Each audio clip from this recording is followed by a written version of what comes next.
Hello and welcome to this week's episode of The Graham Show. I'm Graham Douglas, and I am thrilled to have with me today the unbelievably talented, three-time Tony Award-winning Broadway lighting designer, Miss Natasha Katz. Thank you so much for being on the show today. Thank you for having me. Absolutely. You had 46 Broadway shows as of last night when I counted. Really? You have 46.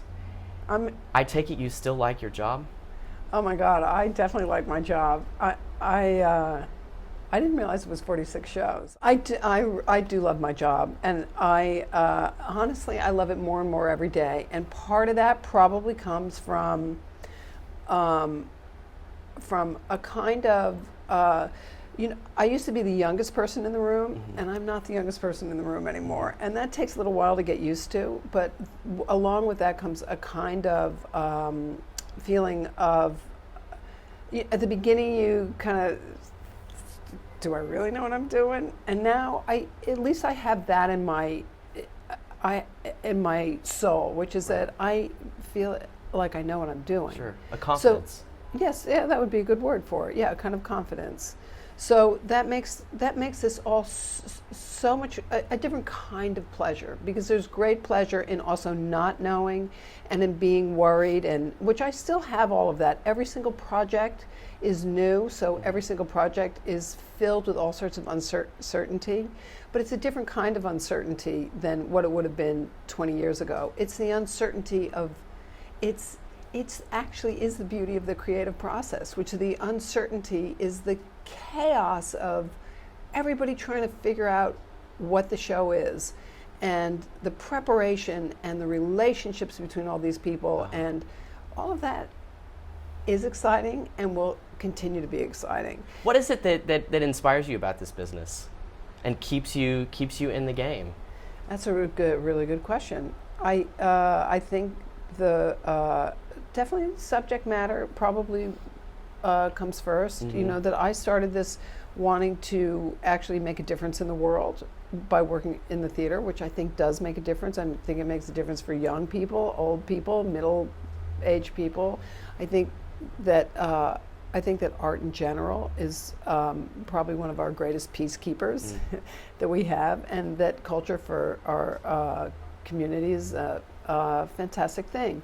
So that keeps me in the game, and I also I'm working with all these people who are also incredibly fascinating.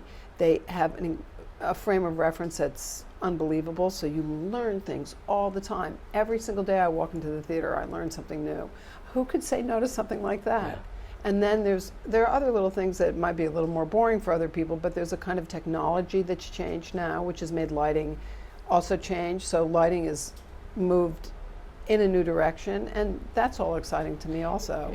It moved in a new direction outside of the technology, but moved in a new direction how? Aesthetically too?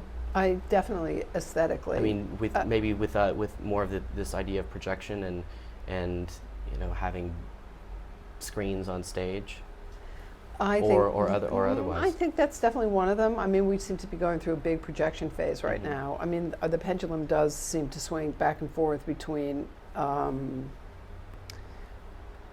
lot of different things become cool for the moment.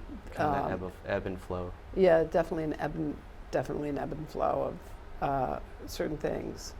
Sometimes simplicity lives for a year, and then the next year it's like big brassy shows, and then it's two-handers, and then it's plays with 50 people, and then it's interesting that how it goes like that. Or there's like shows like Peter and the Starcatcher, which is so inventive. I think scripts are written in a way now where they are written more like movie scripts, where although this has sort of been going on for a long time, but a projection's an easier way to deal with a crosscut, for sure. You can be in one place and you can be in another place just by switching a projection, versus switching a big piece of scenery into another big piece of scenery.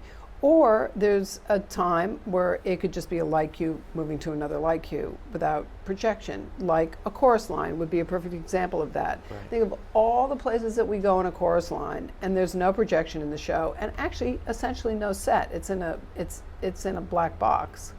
But The technology of lighting there are a couple things that are going on. One is that I think the audience wants something different. There's from television, from The mind thinks in a different way. I think it does.